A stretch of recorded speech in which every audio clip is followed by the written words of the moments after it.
전라남도 고흥에 가면 소록도가 있습니다. 이 소록도는 섬의 모양이 어린 사슴과 비슷하다 하여 소록도로 불린다고 합니다. 제가 그림을 보면서, 사진을 보면서 어떻게 사슴과 비슷할까 아무리 봐도 사슴과 비슷한 모양을 찾지는 못했는데, 아무튼 어린 사슴과 비슷한 모양을 갖고 있다고 해서 소록도라고 불린다고 합니다. 이곳에는 1916년, 그러니까 지금으로부터 108년 전에 한센병, 옛날에는 문둥병이다, 나병이다 라고 불리던 환자들이 그곳에 모여서 살았습니다. 그리고 그곳 마을에는 지금 가면 구라탑이라는 것이 있습니다. 이 구라탑은 나병에서 구원되었다라는 뜻의 탑을 세운 것입니다. 하지만 실상은 이 지역에 있었던 이 한센병에 걸린 사람들은 강제로 그곳에 감금된 사람들이었고, 강제로 노역을 하였으며 또 강제로 불임시술도 받게 했습니다. 그리고 죽으면 해부를 당했습니다. 그리고 퇴부를 한 다음에 화장하는 그러한 아픔까지 겪었던 곳이 바로 이 소록도입니다. 이곳에 가정사역자이신 정태기 목사님이 방문한 적이 있습니다. 정태기 목사님이 이곳 소록도에 있는 교회에서 예배를 드리고 있는데 뒷사람의 기도 소리를 듣게 되었습니다. 충청도 사투리로 투박하게 기도하는 그 기도 소리 가운데 하나님, 하나님의 은혜가 이렇게 큰데 이 은혜를 어떻게 갚는데요 하면서 그 소리만 계속 반복하는 겁니다. 이 은혜를 어떻게 갚는데요, 하나님의 은혜가 너무나 큰데 이 은혜를 어떻게 갚는데요. 그래서 궁금해서 무슨 은혜가 그렇게 큰지 이 정태기 목사님이 뒤를 돌아보았습니다. 그랬더니 뒤에서 큰 은혜로 갚을 길 없습니다 감사하며 기도했던 그 사람의 한쪽 눈은 없었습니다. 그리고 두 손은 다 뭉툭해져서 팔뚝만 남은 그러한 손이었습니다. 입도 삐뚤어져서 제대로 말도 하지 못하는 그러한 사람이었습니다. 온몸이 문둥병으로 사람의 얼굴을 알아볼 수도 없는 그러한 얼굴이었습니다. 그래서 이 정태기 목사님이 무엇이 그렇게 감사한지 예배가 끝나고 물어봤습니다. 아니, 지금 모습을 보니까 너무나 힘들고 어려운 상황 같은데 무엇이 그렇게 감사한 일이 있어서 그렇게 기도를 하고 있습니까? 그러자 그 한센병 환자가 이 정태기 목사님에게 이런 말을 하는 겁니다. 남편도 자식들도 나를 다 버렸는데 오직 주님은 나를 버리시지 않으시니 그보다 감사한 일이 더 어디 있겠습니까? 그 주님을 나는 항상 감사하며 찬양하며 예배하고 살고 있습니다. 세상 모든 사람들이 다 자기를 버리고 떠났지만 주님은 자기를 버리지 않고 사랑하신다. 그 고백을 이 한센병 환자가 했다고 합니다. 예수님께서는 우리를 버리지 아니하시고 우리를 사랑하시고 끝까지 우리와 함께 계시는 분이신 줄로 믿습니다. 그 예수님을 믿으면 예수님께서는 우리들을 사랑하시사 가장 좋은 것으로 은혜를 베풀어 주시고, 예수님을 믿으면 영원한 생명, 마르지 않는 그러한 물을 우리들에게 영생수로 허락해 주셔서 영원한 천국을 우리가 소유하며 살게 될 줄로 믿습니다. 오늘 말씀에 보면 나사렛 동네에 있는 나인성에 한 여인이 있었습니다. 나인성의 본래 뜻은 즐거움의 성이다 라는 뜻입니다. 지도에 보듯이 갈릴리 호숫가 밑에 왼쪽에 있는 별 표시된 지역이 바로 나인성입니다. 그곳에 한 여인이 남자를 만나서 행복하게 살고 있었습니다. 그런데 불행하게도 남편은 한 아들을 남겨놓고 먼저 세상을 떠났습니다. 졸지에 이 여인은 과부가 되었습니다. 이제는 그 여자의 소망은 아들밖에 없었습니다. 그 아들을 애지중지 키우면서 모든 그 여인의 꿈은 이 아들에게만 있었습니다. 이 아들이 이 엄마의 소망이자 목적이자 모든 것이었습니다. 이 아이는 엄마의 바람대로 잘 컸습니다. 그리고 청년이 되었습니다. 이제 그 청년이 되어 정말 크게 쓰임받는 그러한 사람이 될 줄로 알았는데 이게 웬일입니까? 그 청년이 무슨 이유인지는 모르지만 죽고 만 것입니다. 남편도 잃고 애지중지 키웠던 그 아들이 청년이 되었지만 이제는 그 아들마저 세상을 떠나게 됩니다. 세상의 모든 것이 다 부질없고 세상의 모든 것이 다 자기를 버린 것 같은 그러한 마음이었을 겁니다. 청년의 장례식에는 많은 사람들이 참석했습니다. 왜냐하면 불쌍했던 이 과부를 위로하기 위함이었습니다. 장례 행렬이 나인성 밖을 나오는 길을 모든 동네 사람들이 다 메웠습니다. 당시의 장례 습관대로 여인은 관 앞에서 슬피 울며 걸어갑니다. 그런데 오늘 본문을 보니 끝이라고 생각했던 그 시간에 다시 시작되는 것을 우리는 보게 됩니다. 왜냐하면 그 장례 행렬 가운데 예수님을 만나게 된 것입니다. 우리의 삶도 끝이라고 생각될 때 예수님을 만나면 새로운 은혜를, 시작되는 은혜를 허락해 주실 줄로 믿습니다. 누구든지 예수님을 만나면 끝이 아니라 이제는 새로운 시작으로, 새로운 은혜로 더 크신 은혜, 그전보다 더 큰 은혜를 예수님께서는 우리들에게 허락해 주실 줄로 믿습니다. 그러므로 우리는 반드시 예수님을 만나야 합니다. 이 세상은 우리의 혼자의 힘으로 살아갈 수 없습니다. 우리가 의지했던 남편도 먼저 세상을 떠날 수도 있습니다. 우리가 정말 모든 희망을 가지고 키웠던 그 자녀들도 때로는 우리보다 먼저 세상을 떠날 수도 있습니다.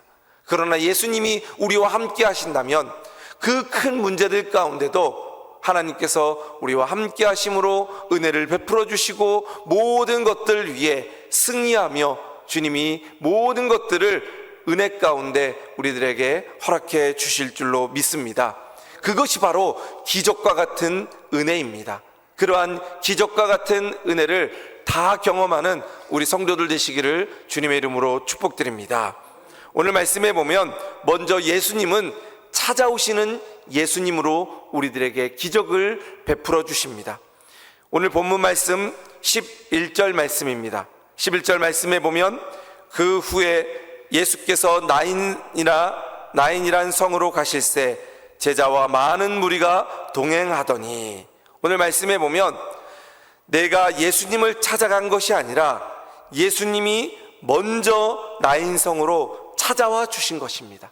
이것이 바로 복음입니다.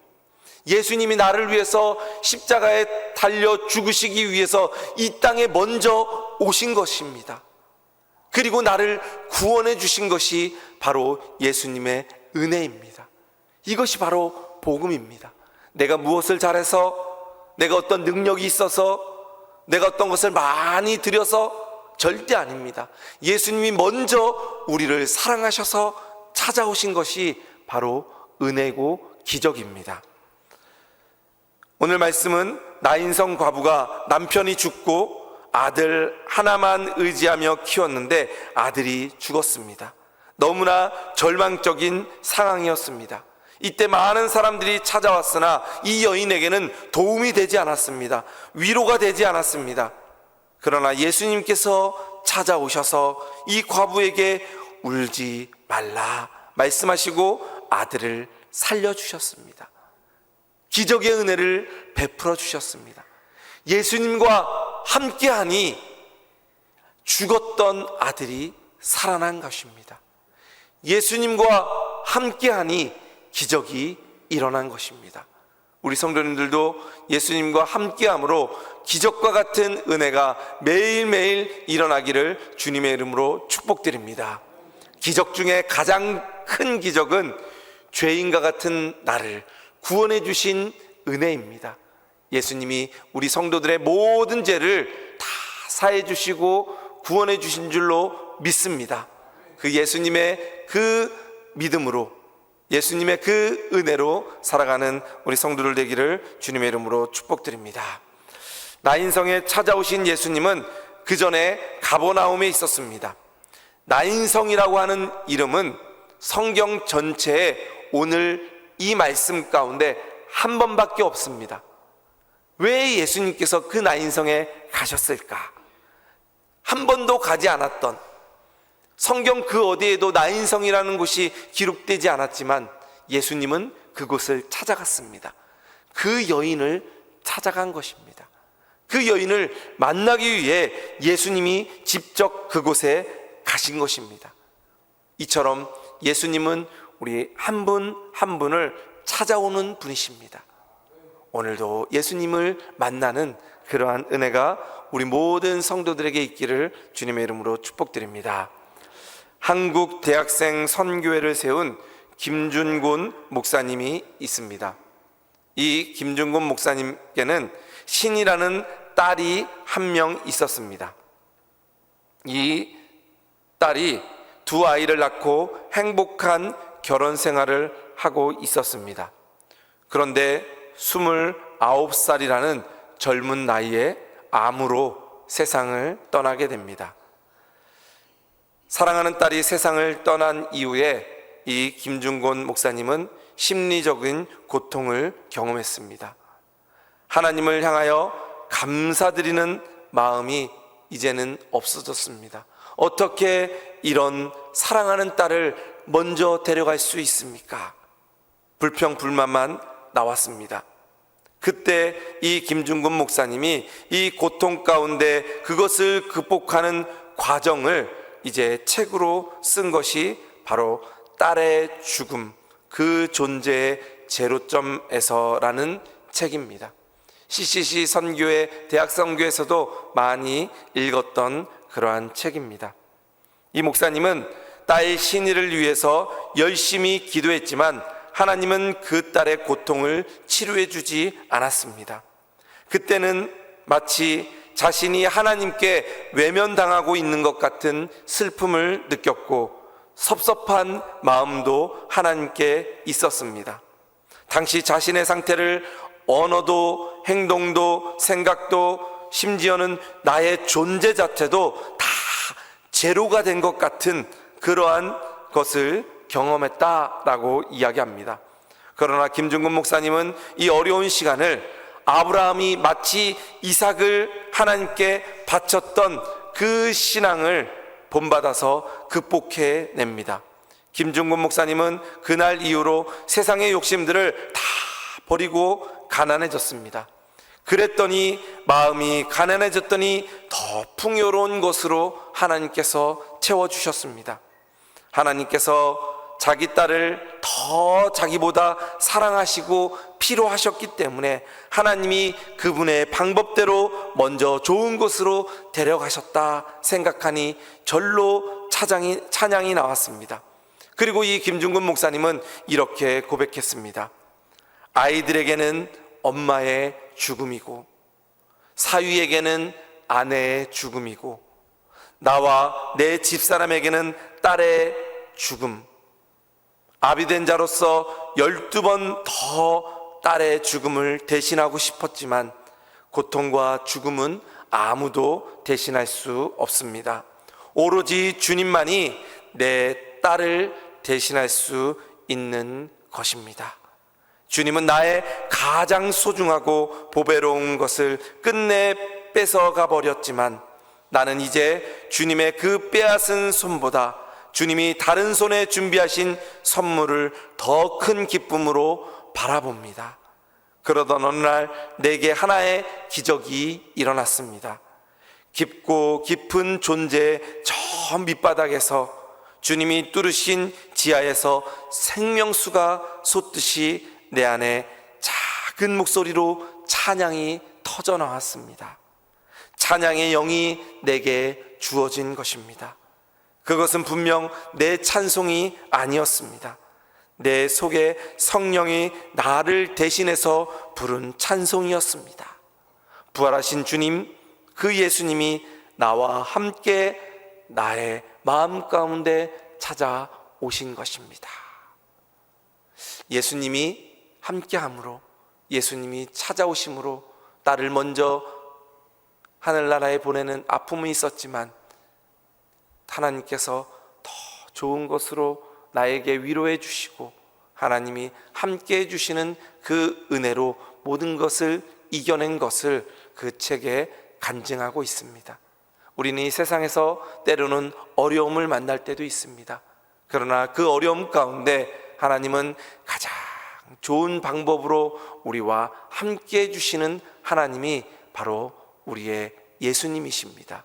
기적을 베푸시는 예수님, 그 문제 가운데도 어려움 가운데도 찾아오셔서 그 문제를 해결하시고 더 좋은 것으로 우리들에게 베풀어 주시는 그 예수님을 오늘도 만나는 우리 모든 성도들 되시기를 주님의 이름으로 축복드립니다. 두 번째로, 기적을 베푸시는 그러한 예수님은 우리의 모든 것을 바꿔주시는 예수님이십니다. 오늘 본문 말씀 13절에서 15절 말씀에 보면 주께서 과부를 보시고 불쌍히 여기사 울지 말라 하시고 가까이에 가서 그 관에 손을 대시니 맨 자들이 서는지라. 예수께서 이르시되 청년아 내가 내게 말하노니 일어나라 하시매 죽은 자가 일어나 앉고 말도 하거늘 예수께서 그를 어머니에게 주시니 라고 말씀하고 있습니다. 한마디로 말씀하면 바꾸어 주셨다라는 말씀입니다. 슬픔을 기쁨으로 바꾸어 주셨습니다. 죽음이 생명으로 바뀌게 된 것입니다. 죽었던 아들이 살아나게 된 것입니다. 좋은 것으로 예수님께서는 바꿔주신 것입니다. 그 전에 많은 사람들이 울지 말라라고 아마 이야기했을 겁니다. 우리도 장례식에 가서 슬픔을 만난 유가족들이 슬퍼하며 울고 있을 때 울지 마, 울지 마, 괜찮을 거야 라고 이야기하듯이 아마 이 과부에게도 사람들이 많이 찾아와서 울지 마, 힘내 라고 이야기했을 것입니다. 주님도 마찬가지였습니다. 주님도 찾아오셔서 울지 말라라고 이야기하셨습니다. 그런데 세상의 모든 사람들이 이야기하는 울지 말라는 이야기와 예수님께서 울지 말라고 하는 이야기는 천지 차이입니다. 왜냐하면 세상 사람들이 울지 말라고 하는 이야기 가운데는 책임을 질 수 없습니다. 우리가 어떻게 해줄 수가 없습니다. 위로하지만 위로할 수 없는 말이 없습니다. 그러나 예수님께서는 울지 말라라는 그 이야기 속에 내가 그 문제를 해결해 주겠다, 내가 죽었던 아들을 살려주겠다라는 그러한 말씀입니다. 예수님은 우리의 모든 것을 가장 좋은 것으로 바꿔주시는, 책임져 주시는 예수님이십니다. 죽음을 생명으로, 또 공동묘지로 향하던 그 발걸음을 집으로 향하도록 바꿔주시고, 초상집을 잔치집으로 바꿔주시고, 지옥으로 향하던 발걸음을 천국으로 향하는 발걸음으로 바꿔주시는 분이 바로 예수님이십니다. 우리 성도님들도 그 바꿔주시는 예수님의 은혜가 있기를 주님의 이름으로 축복드립니다. 우리는 벌써 그 바꿔주시는 예수님의 은혜를 경험한 사람들입니다. 우리가 예수님을 믿기 전에는 지옥으로 향하던 발걸음입니다. 내가 좋아하는 세상만을 바라보며 살아가던 발걸음이었습니다. 그러나 예수님을 만난 다음에는 세상의 것을 바라보지 않고 주님을 바라보며 살아가는 사람들입니다. 이제는 지옥으로 가까이 가는 사람들이 아니라 천국을 향해 나아가는 사람들이 바로 우리 성도님 들이신 줄로 믿습니다. 그런 바꿔주시는 예수님의 은혜가 오늘 이 나인성 과부와 같이 우리 모든 성도들에게 있기를 주님의 이름으로 축복드립니다. 도모다카 시모시 사형수였지만 예수님을 만나고 그의 인생이 바뀌게 되었습니다. 사형수에서 아이들을 위해서 중고등학교와 고아원을 6개나 세우며 살았던 그러한 사람으로 바뀌게 됩니다. 이처럼 예수님을 만나게 되면 우리의 인생이 바뀌게 되는 그러한 삶을 살게 됩니다. 이것이 바로 기적과 같은 은혜입니다. 우리 성도님들도 예수님을 만남으로 우리의 삶이 가장 좋은 것으로 바뀌고 가장 좋은 것으로 바꿔주시는 그 예수님으로 기적을 경험하며 살아가는 우리 성도들 되시기를 주님의 이름으로 축복드립니다. 세 번째로, 우리가 기적을 경험하는 삶은 돌봐주시는 예수님을 만날 때 기적을 경험하게 됩니다. 예수님은 우리를 돌보아 주시는 분이십니다. 시집간 딸을 위해서 친정어머니가 좋은 것이 생기면 모든 것을 다 모았다가 만나면 너 가져가라 라고 이야기를 합니다.